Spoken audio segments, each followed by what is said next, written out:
Okay, so let's unpack this. I want you to imagine you're driving a car, but it's not just any car. It's uh, the vehicle of history itself, the timeline of humanity. Okay. Now, a big philosophical question, the one that kind of keeps me up at night, is this. Are you actually holding the steering wheel? Or is there some higher power God, fate, whatever you want to call it, sitting in the driver's seat and you're just the kid in the back with the toy wheel? You know? That is the classic theological paradox, isn't it? Free will versus determinism. Exactly. Is history a script that's already written, or are we making it up as we go along? Right. And usually you have to pick a side. But today, we're diving into a source that says you're both wrong. It offers an answer that is, I mean, honestly, a little terrifying. It suggests it's not God alone and it's not humans alone. It's a very specific high-stakes synergy of the two. A synergy called covenant community, and the implications are, well, they're massive. They go from ancient scripture all the way to modern climate change. And when you say high stakes, I mean, the source material literally links how you handle your kitchen trash today to the apocalypse. It does. It connects the mundane to the cosmic in a way you rarely see.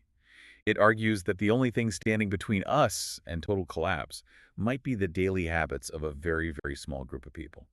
So what we're doing today is a deep dive into a lecture, or really it's more of a sermon from the YouTube channel Kenosis. This particular talk is from October 12, 2022.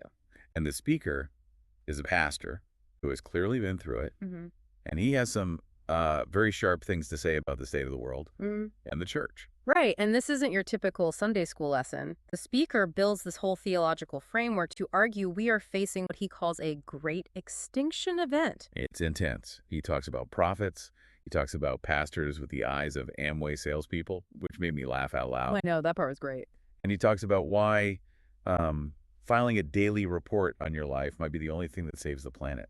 It's all about understanding the signs of the times. So yeah, let's get into it. Okay, let's start with that central paradox. The driver of history. The speaker's whole idea is that God rules history through the word, but, and this is the key, that word has to be spoken by a human mouth. Exactly. In his framework, God's will, or logos, is like a radio signal. It's always broadcasting, but it's just static until it hits a receiver, a human. A human agent, yeah, a prophet. And that's the concept of prophetic speech. The receiver isn't just a passive piece of metal. That's the distinction he makes. Right. It's not someone in a trance just dictating. And he uses the example of Moses to show it's way more complicated than that. The Moses example is, I think, so key here. We all know the story of the Red Sea, right? Of course. The Israelites are trapped. The Egyptian army's coming. And Moses lifts his staff and the waters part.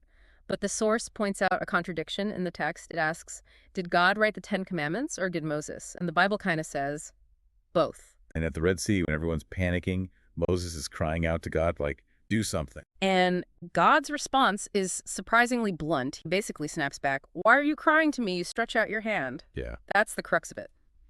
The speaker calls this ilki, a Korean term for unison or alignment. God is basically saying, the power is here. I've given you the authority, but the circuit isn't complete until you act. So wasn't God pushing a button from heaven? No.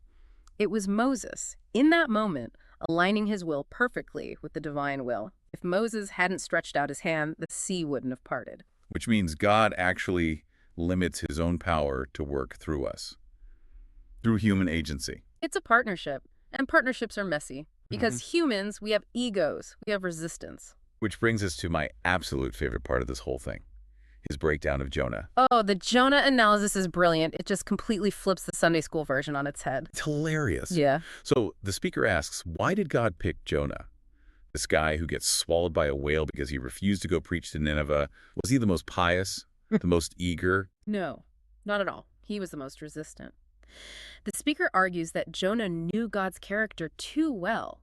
He knew that if he went and preached repent, the people of Nineveh might actually do it. And God, being merciful, would forgive them. And Jonah hated that. He wanted them to burn. He despised the Ninevites. So the irony is, Jonah is the only one who truly understood God's intent to forgive, and that's the very reason he ran away. Exactly, and the image he paints is just, it's perfect. Jonah freely goes, he does the bare minimum, and then he sits on a hill, pouting, just waiting for the fire and brimstone. While God is using a worm and a vine, and a scorching wind to teach him a lesson about mercy. It shows that prophecy isn't about being a mindless robot. Jonah's anger, his personality, that was all part of the mechanism. It's a messy human process. So if that's how it worked back then, this gritty alignment between God and humans, the speaker argues that modern leadership has just completely lost the plot.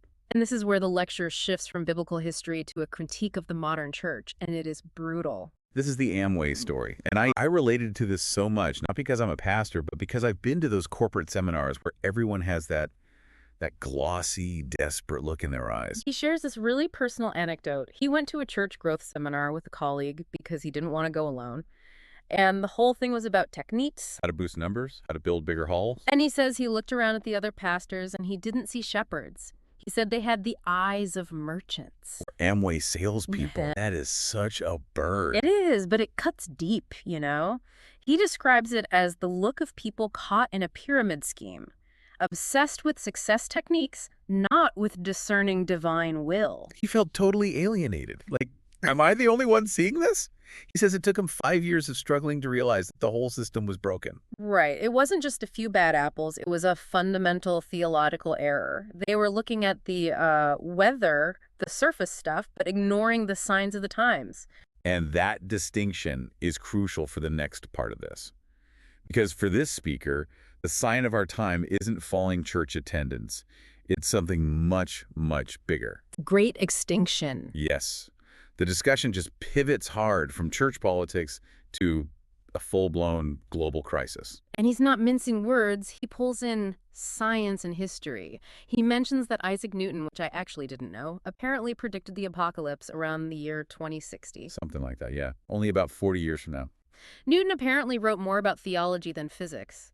And based on his study of Daniel and Revelation, he calculated an end date. Wow. And then he brings up Stephen Hawking. Right, who basically said humanity's only real chance is to get off Earth on spaceships because we've broken the planet. But the speaker's point is, we aren't getting on spaceships. No. So he interprets this crisis through his theological lens, what he calls contract law or covenant law. Can you break that down? Because contract law makes me think of, I don't know, signing a lease, not melting ice caps. Think of it this way. He argues that nature itself follows a divine law, a covenant. The Earth isn't just a dead stage, it's an active participant. Okay. And when humans break that covenant through greed, pollution, whatever, the land itself reacts.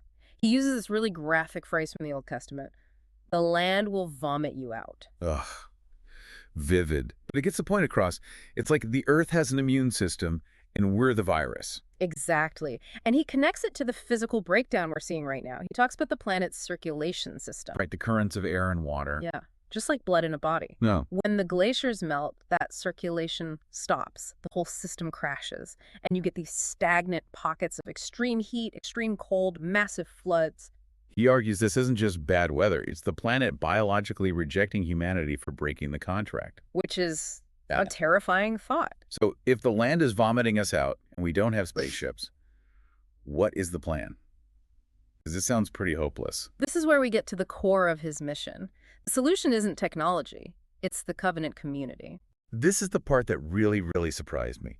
Because when you talk about solving climate change, you think carbon taxes, fusion power, Planting 1 trillion trees. Right. This guy is talking about a checklist. A daily report. A daily report.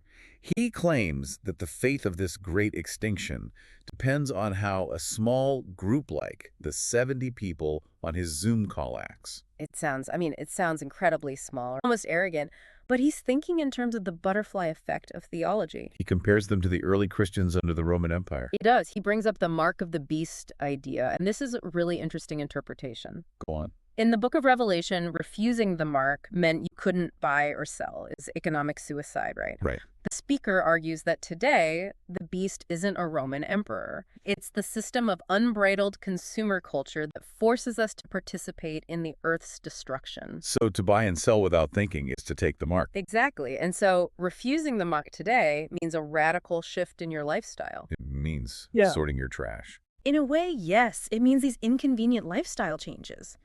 Writing down 100 things to be grateful for, reducing food waste, reporting on your daily consumption. And he admits he hates doing it. That was such a human moment. I loved that. Yeah. He's like, I hate writing this gratitude list. It's tedious. He even tells a story about paying, what, like a couple $1,000s to go on a retreat where all he had to do was arrange his shoes perfectly. And just sit there. Yeah. And he's thinking, why did I pay for this? But he realizes the point wasn't the shoes. It was submitting his ego. It was the discipline of doing something small when his Amway eyes wanted to do something big and flashy. And that's the key connection. The modern church wants big. Big buildings, big numbers. The covenant mindset is small. The discipline of the daily report, the humility of arranging your shoes. He calls it a burden of responsibility and privilege. He literally says that if this small group fails, they will be held responsible at the final judgment for the extinction. It's the biblical concept of the remnant. It's never the majority that saves the world. It's always a tiny, faithful few. He thinks his group is that remnant for this crisis. That is a heavy, heavy way to put on a Zoom call. It is. But he draws a parallel to the Apostle Paul. He pictures Paul writing the book of Romans, knowing he's walking toward his own death in Jerusalem. The ship is going down, but he writes anyway. He tries to save his people anyway. That phrase, desperate historical consciousness, that really stuck with me. The speaker wants his listeners to feel that same desperation, not to panic, but to act with that seriousness about their trash. It reframes the mundane into the heroic.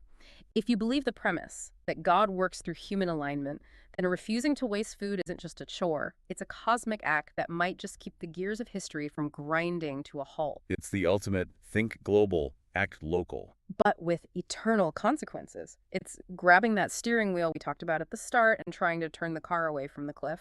So we've gone from Moses parting the sea, to pastors acting like salespeople, to the ice caps melting, and finally, to a gratitude checklist. It's a wild ride.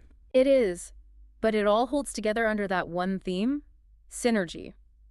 We are not spectators. The script isn't finished. Which brings us to the end of our deep dive.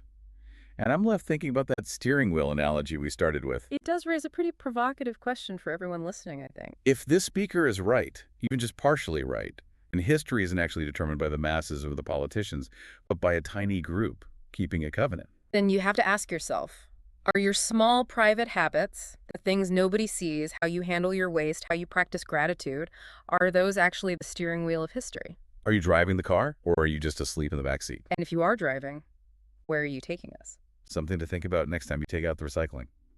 Thanks for listening to The Deep Dive. See you next time.